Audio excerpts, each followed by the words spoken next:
Olá, irmãos, a graça e a paz do Senhor Jesus, tudo bem com vocês? Estamos aqui mais uma vez para compartilhar uma palavra devocional para que o Senhor possa falar ao seu coração enquanto você mastiga cada uma dessas verdades. O texto de hoje está lá no livro de Efésios capítulo 5, nós vamos ler do verso 15 até o verso 20. Diz assim a palavra do Senhor. Portanto, vede prudentemente como andais, não como necios, e sim como sábios, remindo o tempo, porque os dias são maus. Por esta razão, não vos torneis insensatos, mas procurai compreender qual a vontade do Senhor. E não vos embriagueis com vinho, no qual há dissolução, mas enchei-vos do Espírito, falando entre vós com salmos, entoando e louvando de coração ao Senhor, com hinos e cânticos espirituais, dando sempre graças por tudo ao nosso Deus e Pai, em nome do nosso Senhor Jesus Cristo. Meus amados, esse texto, a carta de Paulo aos Efésios, especificamente no capítulo 5, se você ler o comecinho, você vai entender que Paulo está falando para os crentes, para os Efésios, sobre a necessidade de imitar ou ser imitadores de Deus como filho amado. Esse é o que está no versículo 1 do capítulo 5. E aí Paulo vai falando sobre as diferenças do fruto da luz, daqueles que estão na luz para aqueles que estão nas trevas. E ele traz uma série de conselhos necessários e importantes para que nós, como filhos de Deus, nós como cristãos, nós que conhecemos a verdade, possamos ter uma conduta, uma perspectiva, um posicionamento diferente daqueles que vivem nas trevas, daqueles que não conhecem a Deus. E a partir do versículo 15, que é o texto que nós lemos aqui de maneira especial, Paulo traz alguns conselhos importantes para os tempos difíceis. Ele diz, porque os dias são maus. Em outra versão, ele diz, vivemos tempos difíceis. E a partir disso, Paulo traz alguns conselhos nesses 6 versículos que nós lemos e que eu destaquei aqui 4 coisas específicas para que nós possamos meditar e para que o nosso coração possa colocar em prática. Amém? O primeiro deles, Paulo diz, vivam de modo prudente e sábio.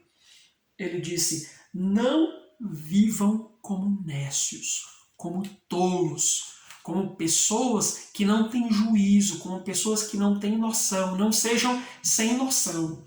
Nós precisamos, nesse tempo, viver de maneira prudente e sábia.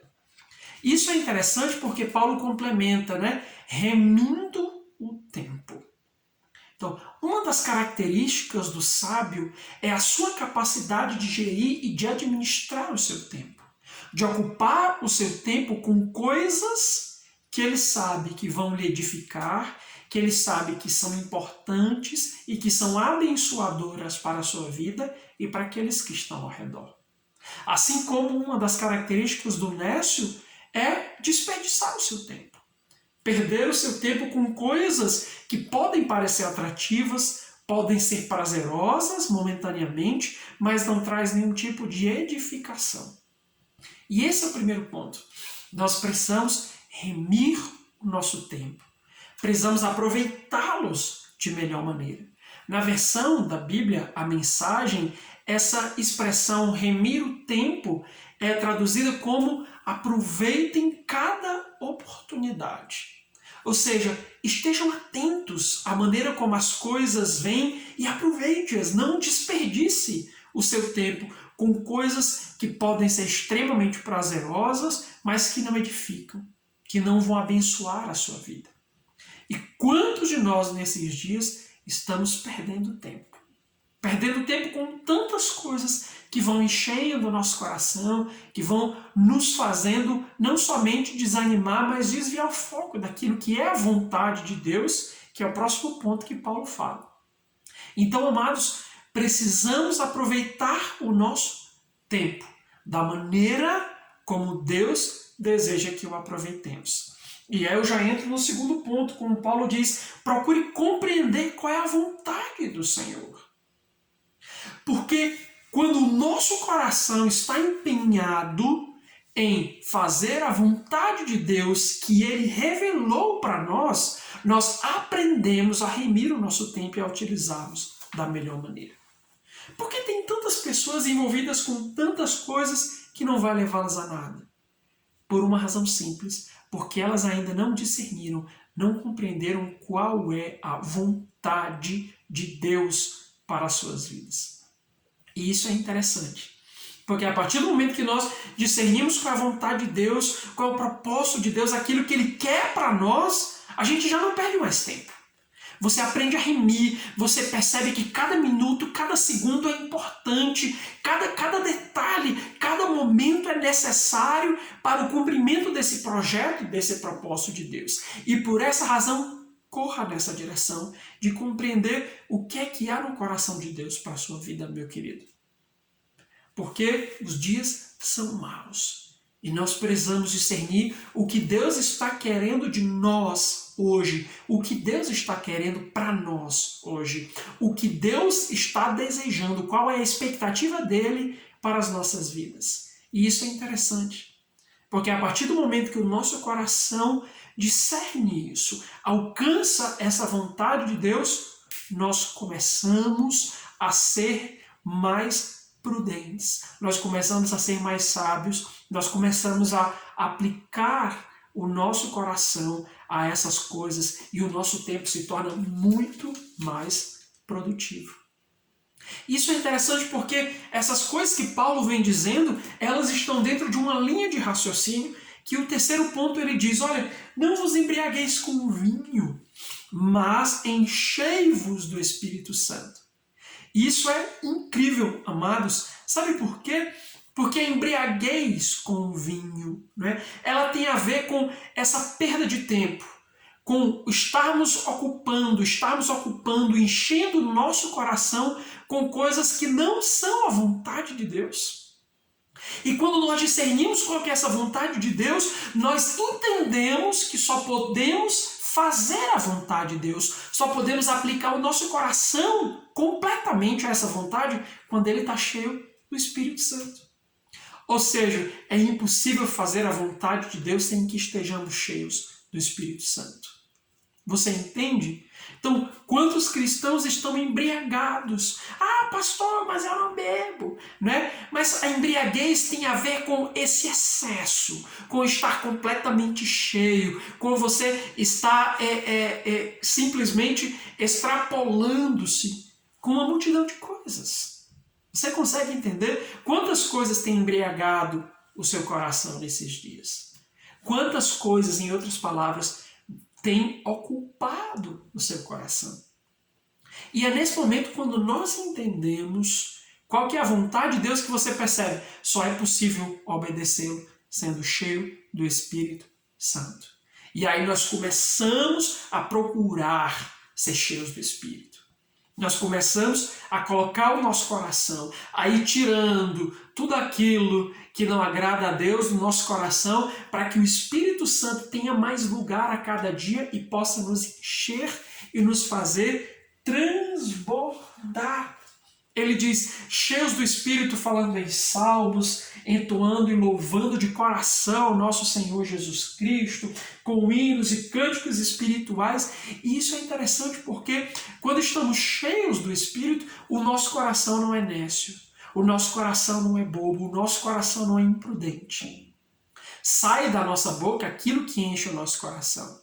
Então, sai da nossa boca hinos, cânticos espirituais, adoração a Deus, palavras que edificam, que abençoam as pessoas.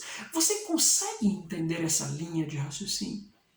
Nós não podemos perder tempo, mas para não perdermos tempo, nós precisamos compreender a vontade de Deus. Mas quando nós entendemos a vontade de Deus, a gente precisa e percebe que precisa ser cheio do Espírito para cumprir essa vontade. Qualquer que seja esse propósito, qualquer que seja esse destino, nós temos falado tanto sobre destino, né? Esses dias, essa palavra começou a fazer parte do nosso vocabulário a cada dia, o destino, o propósito, a vontade de Deus, o processo dele, o ministério, o alvo de Deus para as nossas vidas, mas é necessário estar cheio do Espírito. Não podemos continuarmos nos embriagando com tantas coisas que acabam nos desvaziando de Deus. Em último lugar, Paulo diz: sejam gratos por tudo. Em tudo dai graças, dando sempre graças por tudo ao nosso Senhor Jesus Cristo. E isso é interessante. Graças a Deus, né? Dê graças a Deus em nome do nosso Senhor Jesus Cristo. E olha que interessante. Porque quando nós discernimos a vontade de Deus, o projeto dele, nós entendemos que cada coisa que está acontecendo na nossa vida, ao nosso redor, são as peças do quebra-cabeça que Deus está mexendo, moldando, encaixando para que o propósito dele se cumpra. Ou seja, nós seremos gratos. Nós agradecemos, obrigado, Senhor, por essa situação, te louvo nesse tempo de prova, te louvo nesse tempo difícil, te louvo por isso que está acontecendo, por isso, porque eu sei, Senhor, que essas coisas estão colaborando com o teu propósito, que eu discerni em Deus. E por essa razão, eu não perco mais tempo.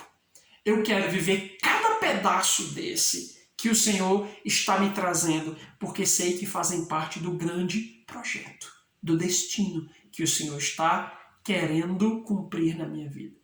Você entende isso, querido? Então, um coração grato tem a ver com esse discernimento, com essa certeza de que todas as coisas cooperam para o bem daqueles que amam a Deus.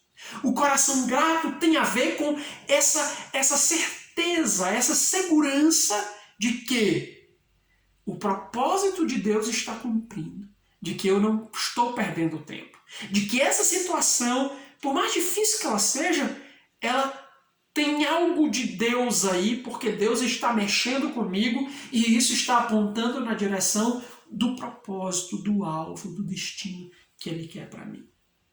Você entende isso? Então, que essa palavra germine, frutifique no seu coração e que em nome de Jesus possamos remir o tempo, possamos discernir o propósito do Senhor, possamos estar cheios do Espírito para cumprir esse destino e que isso gere em nós um coração grato a Deus todos os dias. Amém? Então, que Deus te abençoe, que te dê uma semana incrível de revelação, de entendimento e de comunhão e intimidade com Ele, porque é estar na presença dEle que nós precisamos esses dias. Em nome de Jesus. Amém.